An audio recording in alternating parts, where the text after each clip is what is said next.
नमस्कार, मैं हूं आपका दोस्त विजय विद्रोही। आप मुझसे जुड़ चुके हैं, इसके लिए आप सबका तहे दिल से शुक्रिया।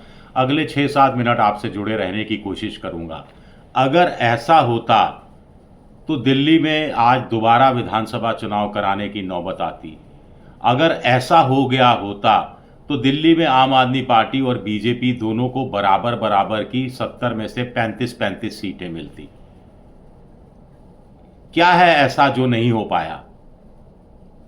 केजरीवाल दरअसल पूरे चुनाव अभियान के दौरान कांग्रेस पर और ओवैसी पर बीजेपी की बी टीम होने का दावा करते रहे। अब कांग्रेस और ओवैसी बीजेपी की बी टीम है या नहीं, ये तो मैं नहीं कह सकता, आप लोग समझदार लोग जानते हैं।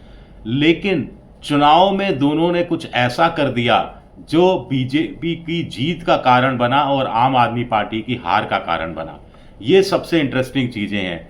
कुल मिलाकर एक नहीं, दो नहीं, चार नहीं, 10 नहीं, 13 सीटें ऐसी हैं, 13 सीटें ऐसी हैं जहां कांग्रेस और ओवैसी ने मिलकर आम आदमी पार्टी को हरा दिया।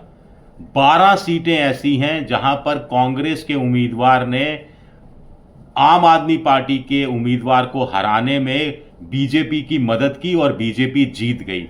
एक सीट ऐसी है जहां ओवैसी ने आम आदमी पार्टी के उम्मीदवार को हरा दिया और बीजेपी वहां पर जीत गई। बड़ा इंटरेस्टिंग है ये जानना। देखिए, जहां सीट की बात भी बता देता हूं। नई दिल्ली में अरविंद केजरीवाल खुद हारे। कितने वोटों से हारे? 4079 वोटों से हारे। संदीप दीक्षित को वोट कितने मिले? 4568 वोट मिले। 4568 वोट अगर अरविंद केजरीवाल के खिलाफ संदीप दीक्षित को नहीं मिले होते तो अरविंद केजरीवाल विधानसभा पहुंच जाते।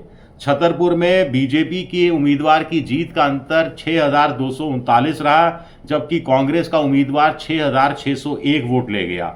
इसी तरह जंगपुरा में मनीष सिसोदिया मात्र 675 वोटों से हारे, लेकिन कांग्रेस का उम्मीदवार फरहाद 7350 वोट ले गया।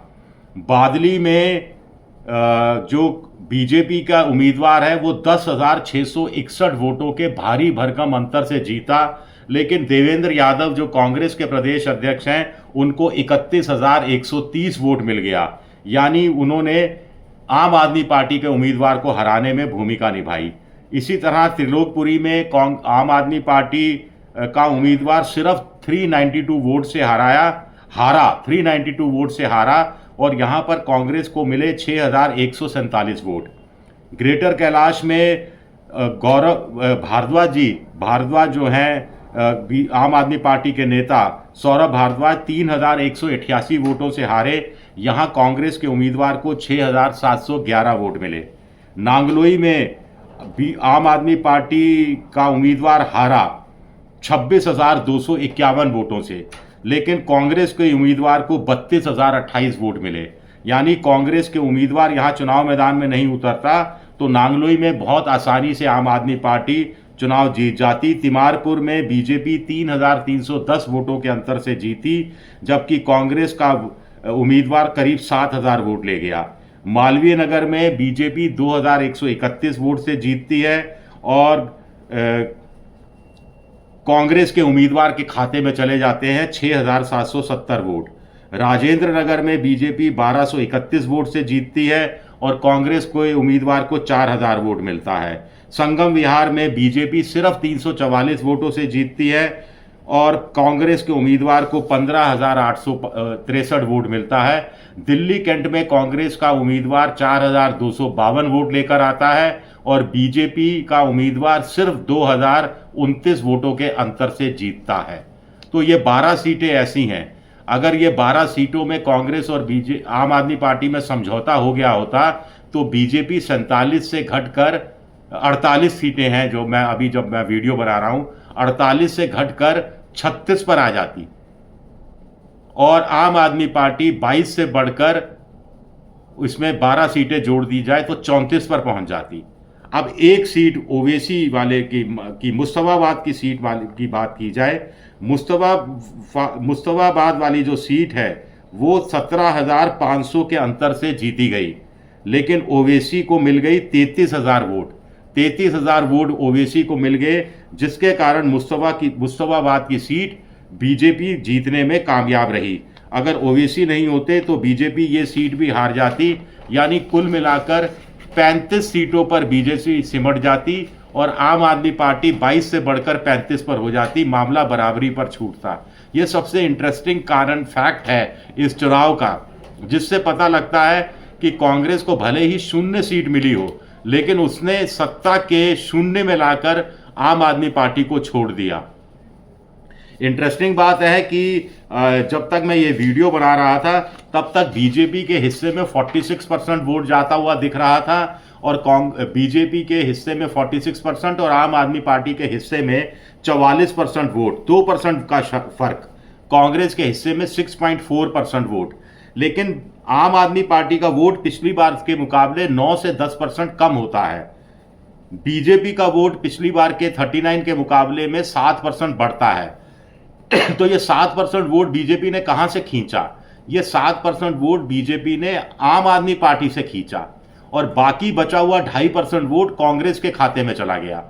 तो आम आदमी पार्टी का वोट 9.5% कम होता है, उसमें से 2.25% कांग्रेस की झोली में चला जाता है, उसमें से 7% वोट बीजेपी की झोली में चला जाता है और उधर कांग्रेस 0 पर रहती है, लगातार तीसरी बार 0 पर रहती है। लेकिन 0 के लिए कहते हैं ना कि जोड़ दो 0 तो संख्या 10 गुना हो जाती है, यानी 10 रुपये में मैं मल्टीप्लाई कर दूं 10 को 10 से तो 100 हो जाएगी, या मैं 10 के आगे 1 0 लगा दूं तो 100 हो जाएगा, 100 के आगे 1 0 लगा दूं तो 1000 हो जाएगा, 1000 के आगे 1 0 ऐड कर दूं तो 10,000 हो जाएगा, लेकिन आप मल्टीप्लाई करेंगे तो 0 हो जाएगा।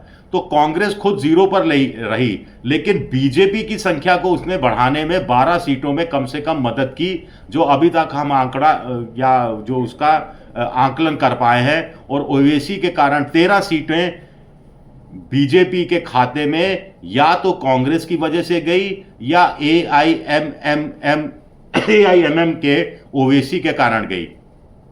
ये अपने आप में बड़ी खबर है और इसके लिए अरविंद केजरीवाल खुद ही जिम्मेदार हैं, क्योंकि ना वो राहुल गांधी को तीसरे नंबर का भ्रष्ट नेता बताते, ना राहुल गांधी इस कदर तिलमिलाते, ना केजरीवाल इस तरह के संकेत देते कि जीतने के बाद इंडिया पॉलिटिकल फ्रंट ऐसा बनाया जाएगा जिसमें कांग्रेस की कोई भूमिका नहीं रहेगी, ना वो इस तरह की मांग इनडायरेक्ट रूप में करते कि इंडिया पॉलिटिकल फ्रंट से कांग्रेस को बाहर कर दिया जाना चाहिए, ना ही उनकी ये इस कदर दुर्गति होती।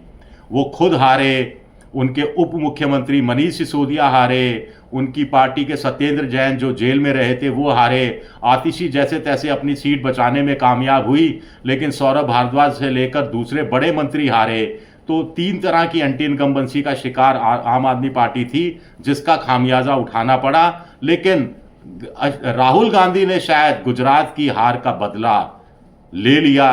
राहुल गांधी ने शायद केजरीवाल से उनको तीसरे नंबर का बेईमान बताने का बदला ले लिया। शुक्रिया मेरा ये वीडियो देखने के लिए। पसंद आए तो लाइक कीजिए, सब्सक्राइब कीजिए, शेयर जरूर कीजिएगा।